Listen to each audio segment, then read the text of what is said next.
நடைபெற இருக்கின்ற நாடாளுமன்ற தேர்தலை ஒட்டி முதல் கட்டமாக நேற்று முன்தினம் பேச்சுவார்த்தை தொடங்கப்பட்டு சுமூகமாக நடைபெற்றது. தொடர்ந்து இன்றைக்கும் பேச்சுவார்த்தை சுமூகமாக நடைபெற்று வருகிறது என்பதை தெரிவித்துக் கொள்கிறேன்.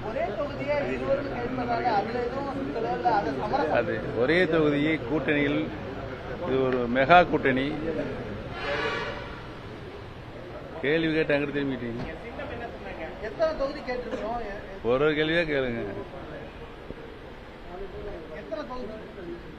கூட்டணியில் அதிக கட்சிகள் இடம்பெற்றதனால் மெகா கூட்டணியாக விளங்கிக் கொண்டிருக்கின்ற எங்களுடைய கூட்டணி ஒரு தொகுதியை 2-3 பேர் கேட்கக்கூடிய வாய்ப்பு இருக்கிறது. பேச்சுவார்த்தையில் சுமூகமான முடிவு உறுதியாக எட்டப்படும்.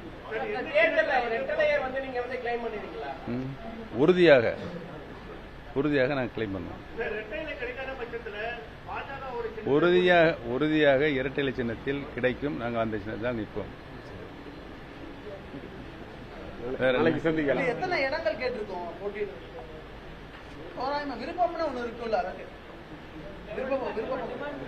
இல்ல இப்ப அதாவது இந்த தொகுதியினுடைய எண்ணிக்கையை அனைவரும் உட்கார்ந்து முடிவு செய்யப்பட்ட பின்புதான் உங்களிடத்தில் சொல்லுவது நாகரிகமாக இருக்கின்ற கருதுகிறேன்.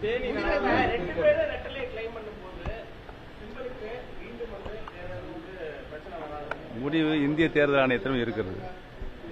இந்த எல்லா கேஸும் பெண்டிங்ல தான் இருக்குது. தற்காலிக தீர்ப்பு தான் எல்லா தீர்ப்பும். கடந்த காலங்களில் நிறைவேற்ற யார் யார் என்னென்ன நிலையில் செயல்பட்டார்கள் என்பதை பொறுத்து இந்திய தேர்தல் ஆணையம் முடிவு செய்யும். அதற்கு முன்பாகவே ஒருங்கிணைப்பாளரையும் அங்கீகரிக்கிறது. அதுவும் அப்லோட் ஆயிருக்கு, இதுவும் அப்லோட் ஆயிருக்கு. சாதபாதங்களை இந்திய தேர்தல் ஆணையம் விசாரிக்கும். இறுதி முடிவு சிவில் கோர்ட்ல இருக்கு. இங்க சிவில் சூட்ல அதனுடைய முடிவாகத்தான் இருக்கு. மறுபடியும் தேனி தொகுதியில யார் சார் பொறுத்திருந்து பாருங்க. ஏன் ரொம்ப அவசரப்படுறீங்க?